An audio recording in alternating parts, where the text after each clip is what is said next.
Why didn't anybody tell me? They saw me, they sat across from me, we had conversations, I was laughing, and they did not say anything. And that's because they were being nice. They were not being kind. We are represented. We are represented. We are represented. Welcome to Represented, the podcast. I'm Aniki Shuru, racial equity coach for online business owners who want to be intentionally inclusive by building a business that is racially equitable. I created this podcast to normalize a conversation around racial inclusion so that fear is no longer the barrier that gets in the way of doing this work. This isn't about perfection, it's about progress. Whether you're taking your first steps or you're well-versed in the journey towards racial equity, this space is for you. So welcome home, friend. Let's get started. From coast to coast, around the globe, we are represented.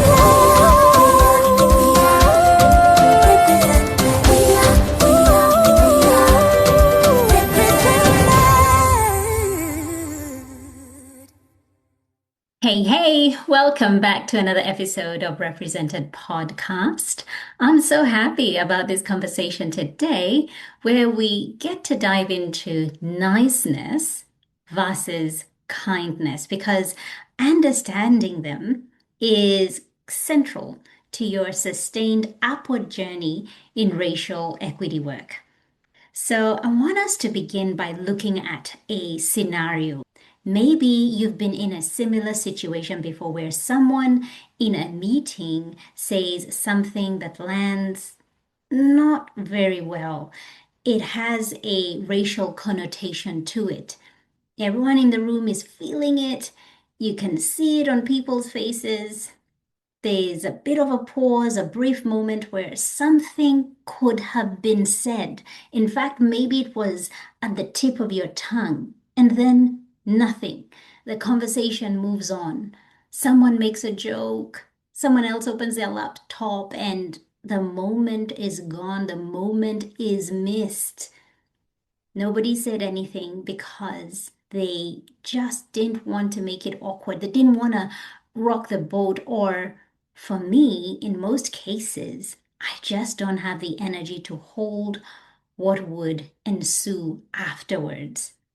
Now that, my friend, is an example of niceness. And I have to admit, I'm guilty of niceness many times because I often choose peace over confrontation. But for many times, the cost for me is that when you are nice, a lot of the time, you are empowering behaviors that have the potential to perpetuate harm. And so today, we're going there. I want us to talk about why niceness in the context of racial equity work is not the virtue we have been taught it is, and what it means to choose something harder and something a little bit more honest instead. The question I want us to hold through this episode is this: what was the silence protecting? And most importantly, who was it protecting it from? I don't know if you've seen this clip that has been circulating on the internet, not recently, many months ago, maybe even a couple of years ago. It's a clip of Simon Sinek and Trevor Noah. And they're talking about the difference between niceness and kindness. It is a sit-down conversation. There's a live audience. And Trevor said something that I keep coming back to, even after all this time of seeing it for the first time. I keep coming back to it every now and then when the issue of niceness and kindness comes up, because how he framed it was so true, but I had never looked at it from that perspective. He said, niceness is the performance of kindness. but it is not necessarily the action.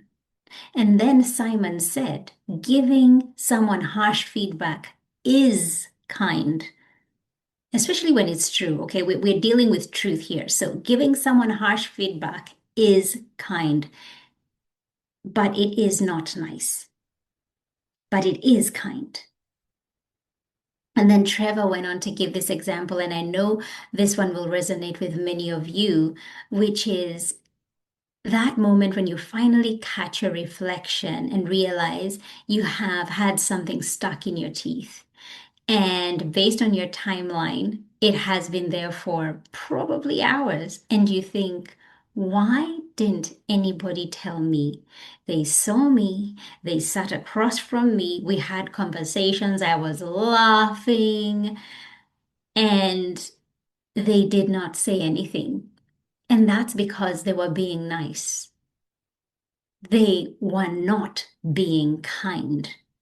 And this is another one, personally, for me, where I have been in situations where you notice someone's fly is undone and you don't tell them because you don't want to embarrass them. But in truth, the bigger embarrassment is not telling them. Being nice is avoidant, but kindness at its very core, when you think about it, sit with this, my friend. When you think about kindness, kindness at its core is care. You are, even though you might be giving that harsh feedback, you're giving it because you want the best for this person. You care. But when you're being nice, you actually don't care. You're like, I don't want to get involved. I don't want to, rock the boat. And it's just being avoidant. Now, when I think of kindness and the kindness that I witness on a day-to-day basis, one of the key examples as I was preparing for this episode, I was trying to think of key moments of kindness. And it took me back to swimming lessons that I take my kids for. The teachers at the pool, I wouldn't necessarily describe them as being nice, but rather they are kind. They want the best for them. They correct their strokes, they push them to be their best, and they support them when they need the support that keeps them safe. Because of kindness, and hear me when I say this, one is able to trust. Kindness is central to our racial equity work because kindness is the currency that allows us, especially those with marginalized identities, to keep showing up, whether that be at the pool, on that group coaching call, in the boardroom, the workshop, the community space. That was not necessarily built with us in mind, but the kindness in that space makes it a place where you return time and again. The impact of kindness is not a small thing. It's what makes continued participation possible or impossible. And I'm going to give examples as we have this conversation, an interchange between identities. So when I think of my clients, my white clients in particular, one of the reasons why they stick with me and we get to do this work for a long time is because of the safety that they feel. There's a level of trust, and that trust, when we go back to where it originated from, was kindness. They felt a kindness that exuded, and they felt that this person is not just nice, they're not people pleasing, they're not just telling me what I want to hear, but they're kind, their demeanor, it's how they're saying it, it's how they're doing it, it's they're coming from a place of genuine care, right? And Dr. Crystal Fleming, who is a critical race sociologist whose work sits at the intersection of racism, culture, and social performance, writes about how racism operates not just through overt acts, but through the cultural scripts that protect perpetrators and isolate those harmed. Niceness is one of those scripts. It is the social agreement that keeps discomfort managed because people don't want to feel discomfort. And the people whose discomfort gets managed, yeah, they're rarely the ones being harmed. And Dr. Ibram X. Kendi, remember him from his book, How to Be Anti-Racist? He says there is no neutral position. Silence in the face of harm is a choice. And niceness is often the story we tell ourselves to justify that choice. We dress it up as care. It is not. And this shows up across cultures and continents. I remember back in 2007, as we were crossing over to 2008, I'd gone back home to Nairobi, Kenya, and it was during the post-election event, and violence broke out, and community reconciliation efforts that prioritized keeping the peace, that reached for niceness, they repeatedly broke down. The processes that held were the ones grounded in honest naming of what happened, who was harmed, and what accountability looked like. Truth telling, not comfort. The Kenyan National Cohesion and Integration Commission documented this in its analysis of what worked and what didn't. The lesson was so clear. Peace built on suppressed truth is not peace, it's avoidance. And that's what niceness does. And if we bring it now to an institutional level on niceness, especially if you're based here in Australia, you have seen a land acknowledgement delivered at the opening of a conference, or generally, you have seen a DEI statement on a company website, and you've probably sat through a diversity training that ran for one day and it was never mentioned again. Again, let me say this, that's niceness at play because the outcome is nothing changes. The outcome does not yield the results expected. An organization can say, we have done something, but in truth, the people those gestures were meant to serve are still in the same position they were before. In Australia, researcher and scholar Marcia Langton has written extensively about the gap between symbolic reconciliation gestures and material change for Aboriginal and Torres Strait Islander communities. Sorry Day exists. The apology happened. And the gap in life outcomes, in housing, in health, in incarceration rates, that gap has not closed in proportion to the weight of the symbolic gestures made.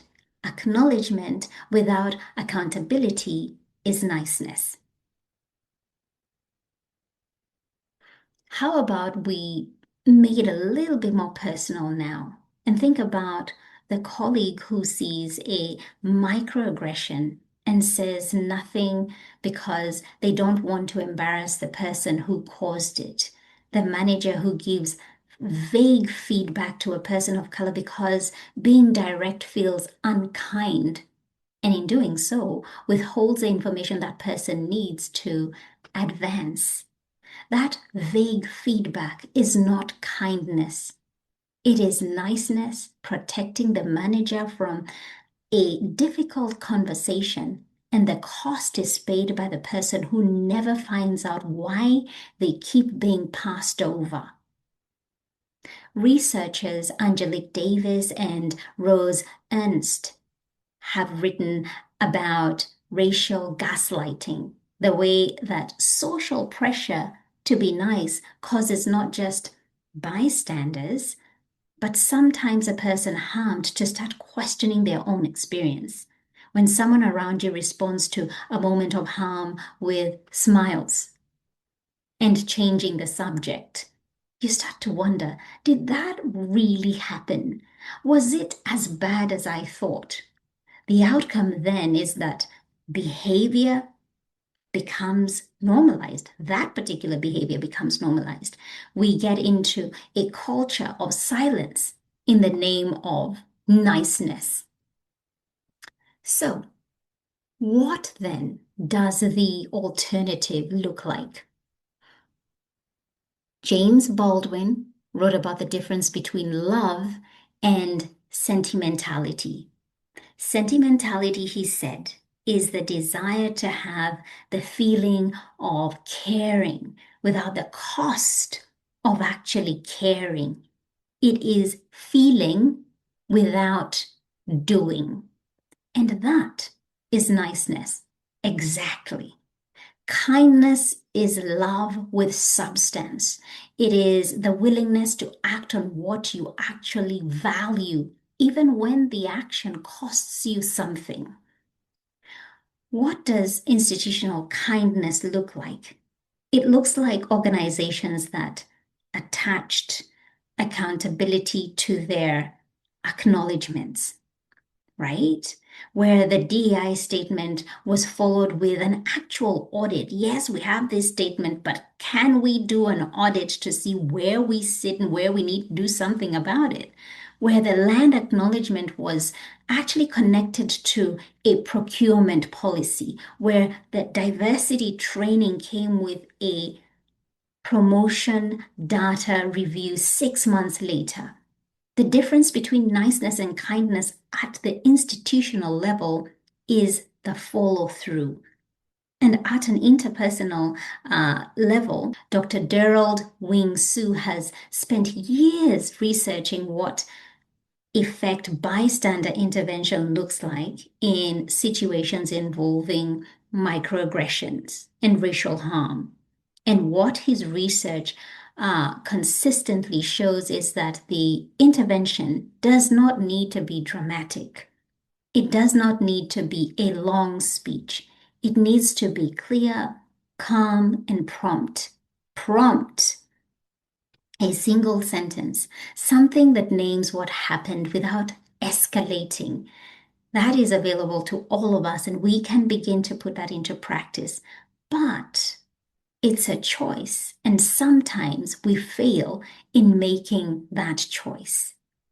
Which brings me to the fact that if kindness is what we actually want, why do we keep going down the route of niceness? Well, because niceness, and I'm sure you might agree with me, is safer. It does not cost the relationship. For white people and non-Black people of color, the social cost of speaking up when something harmful happens is real. It risks awkwardness, it risks being labeled difficult, oversensitive, a troublemaker. The costs are real. Yes, they're there, but they are smaller than the cost paid by the person who was harmed and watched everyone in the room move on. Dr. King wrote about this problem in 1963 from a jail cell in Birmingham, Alabama. He was specifically writing about people of goodwill, people who agreed with him in principle, the nice people. He called them the white moderate. And he said they were the Negro's great stumbling block, more devoted to order than justice, preferring a negative peace, which is the absence of tension, over a positive peace, which is the presence of justice. Negative peace, that is niceness. It keeps the surface smooth, it keeps the room comfortable, and it leaves the harm untouched underneath. Dr. King wrote that shallow understanding from people of goodwill is more frustrating than absolute misunderstanding from people of ill will. I'll say that again because it was a mouthful. Shallow understanding from people of goodwill is more frustrating than absolute misunderstanding from people of ill will. The nice ones, the ones who mean well, the ones who say nothing because they do not want to rock the boat.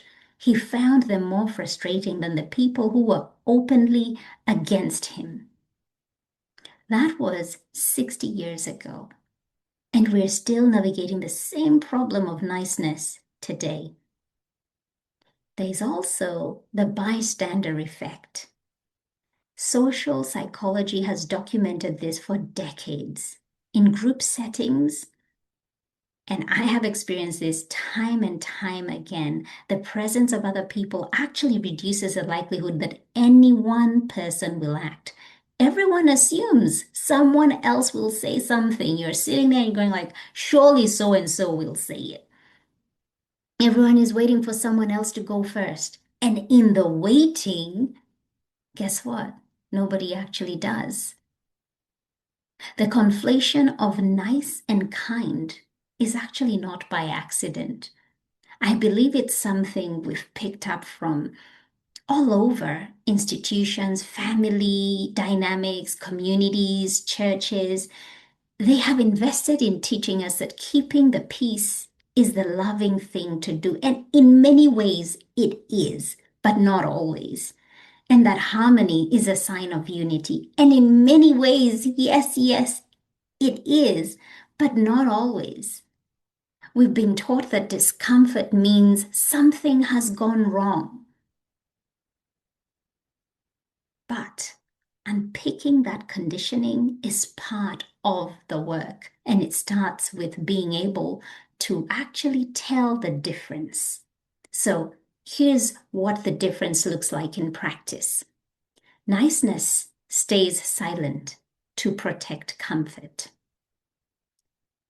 Kindness speaks to protect the person. Niceness gives vague feedback. Kindness, on the other hand, gives honest feedback. Niceness publishes a statement. Kindness goes a step further. It changes a policy. Niceness says, I don't want to make it awkward. Kindness says, that caused harm. It calls it out. Niceness is performative care. Kindness is actual care. Niceness lives it up to the person who was harmed to manage the discomfort of what happened. Kindness redistributes that cost. And this one I want to say again, niceness is what keeps people from coming back. Kindness is the currency that lets them keep showing up time and time again. Now, knowing what you know, let's replay. I also want you to think about it in the context of your coaching containers. The moment where something could have been said, let's go back there. I want you to imagine the person in that room who felt the harm, who noticed everyone move on, and who had to make a decision of their own. Do I keep showing up in this space? Is it worth it? Do I keep coaching with coach such and such? Do I keep showing up to this group meeting? Do I keep showing up at this swimming pool for these lessons? Is it worth it? That decision is made much easier or harder by one thing, whether anyone around them chooses kindness and practices kindness. I'll say it again, my friend. Kindness is currency. It goes around. When someone chooses it, whether it be at the swimming pool, the meeting, the coaching call, in the community group, It changes the position for the person who might otherwise not come back. It's a human move, and that's available to all of us right now, this week. My invitation to you is this. Notice the moments you default to niceness and ask, what would kindness have looked like here? That question alone is the beginning of something. Thank you so much for being here. If this episode spoke to something in you, please do me a favor. Please share it. Send it to a friend, a colleague, someone you think needs to hear this conversation. And if you are a values-led online business owner and you want to go deeper than the conversation we have had today, if you want to do the actual structural work of building a racially equitable business, not just the language of it, Represented was built for you. And Represented is my 10-week racial inclusion program. It is where we move from awareness to actually taking accountability, from intention to practice. And right now, the waitlist is open. You can join at anigishuru.com/represented, and that link is in the show notes. We are represented. We are represented. We are represented. Thank you so much for tuning in. Why don't you go ahead and hit that subscribe button and leave a review so this podcast can reach more online business owners, and together we can begin to normalize racial inclusion in the online coaching space. I'd love to acknowledge the traditional owners of the land where this podcast episode was recorded, the Wiradjuri people in central New South Wales, Australia. Music produced in Nairobi, Kenya by Patrick St. P. Mbaru and Kambua Mathu. Vocals by Joanne Matata. Represented.